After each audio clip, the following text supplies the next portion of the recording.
back again, everyone, to another Wine Down at Specs. I'm your host, Pat Kelly, and we're looking to a really thrill-packed 5 minutes today because we have an old friend back in the house. This gentleman was with us a couple of years ago in one of the more exciting areas of Down Under in Australia, the Barossa. Scott Hazeldine is the managing winemaker over the projects, and they're making some spectacular wines. So, Scott, bring us up to date on what's new in Australia in particular and the Barossa. How about Australia in general and Barossa in particular? Yeah, I think it's an exciting time for us in Australia at the moment. You've got some new sort of wine regions coming online, people really exploring. Some other parts of the country, some cooler climates there as well. And I think it's a dynamic time. You've got a raft of young winemakers, 25 to 45, worked elsewhere, bringing those skills home and trying some new things. There in the Barossa is no exception. You know, we've got guys making 1 or 2 barrels. Family-owned companies and some of the big names of Australia are based there as well. But things are happening and it's good. Well, that's one of the true appeals of Schild Estate because it's a family company and so are we here at Spec. So we take a great deal of pride in helping out some other family companies. But how about the growing practices and the farming in the Barossa? Yeah. How does that differentiate itself from some of the other areas? Yeah, sure. I guess, you know, the Barossa is a region of grape growers.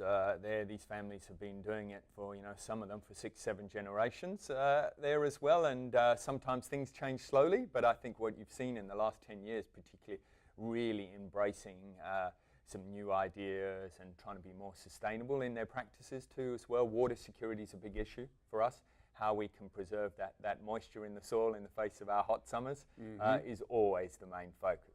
Well, maybe we're taking a bit of a lesson from you in California on how to dry farm good grapes. Yeah, that's it. And get juice out of them, so because we're going through the same kind of thing. Well, you brought a couple of wines here for us to taste today. I did. And one of them is Signature Australia, and I think it's a very special wine. It's your GSM. Introduce our audience, please. Yeah, sure. And look, I guess we're really lucky in South Australia not to have had phylloxera. So we've got this amazing stock of old vineyards, particularly with Shiraz and Grenache. So the backbone of this is some 90-year-old bush vine Grenache that makes up about 45% of the blend, and then almost equal portions of Mourvèdre and Shiraz. And really, this wine sees no time in oak. We're fermenting a little bit cooler, trying to preserve some of those aromatics and keep some of that lovely, soft, slurpable fruit. Well, the nose is very, very distinctive, and I think the GSM blend is a particularly appealing blend. It's just delicious anyway, and it goes with such a variety of foods as well. Yeah, I couldn't agree more. You know, and these guys, all 3 of them bring something different to the party for us, and they work really well. So we're really happy to play around with the 3 of them. Like I say, GSM, it's not just for breakfast anymore. That's it. Yeah, absolutely. This is absolutely delicious. It fills the mouth and has a beautiful acid and balance to it, and terrific mid-palate fruit. Thanks.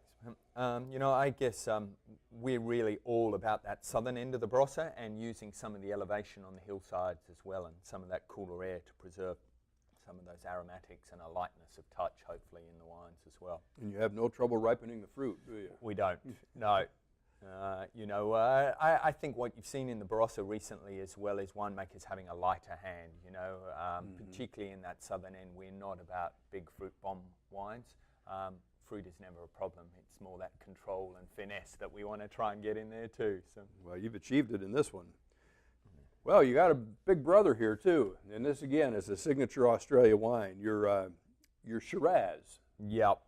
I guess, you know, in the Barossa this variety is still king of course, and about 75% of the wines we make are Shiraz in one form or another, but this is the engine room.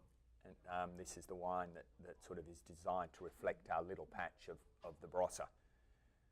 Now, how do you extract this? Do you punch down? Do you pump over? A combination of both. I guess traditionally we're working with open top fermenters there, and it's mainly some pump overs, but a bit of punch downs all the way through. And then about 12, 14 months in barrel. Well, you do a beautiful job with this. It's got a nice spicy character and tone to it. And again, beautiful balance. Nice fruit, good acid, and That's going to go great with my next red wine fair food. Awesome. That's all So- thanks. I mean, look, we're not trying to reinvent the wheel. We're just trying to make some wines with no arms and legs sticking out, I guess. And, balance is probably the thing we strive for. Well, one thing about Australia, and it's always been such, that it delivers red wine satisfaction as well as any appellation in the world. So please come to a spec store near you and ask for Schild Estate wines from the Barossa in Australia, down under, as they say. That's what we say here, down under. Absolutely. But Scott, great to see you again. You too, Pat. Thank you very Thanks much for having us. It's my pleasure, and thanks for making great wine that we can sell to our customers. So come on in and see us.